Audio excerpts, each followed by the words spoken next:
Hi everyone, in today's video you are going to learn how to insert a document or the object directly into the body of an Outlook email in 2026. Now this lets the receiver view the file content without opening a separate attachment. So let's walk through it step by step. First of all, you need to open your Outlook application on your computer. You can also open it in your web browser. Now once you are inside your Outlook dashboard, simply just click on the option of New Email tab here on the top. Now, once you see this type of message box in front of you, simply click inside the email body where you want to place the document. At the top, you will see the option of insert. So when you click on the option of insert, it is going to show you the first option of attach files. So after clicking on it, select the option of browse and browse this computer.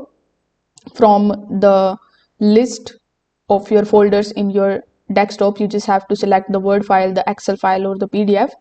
After that, when you click on the option of open, if you want the full content to appear inside the email, you can select the option of keep the display as icon turned off.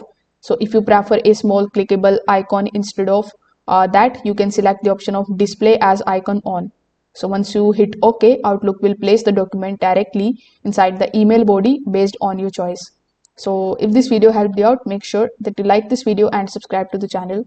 Thanks for watching.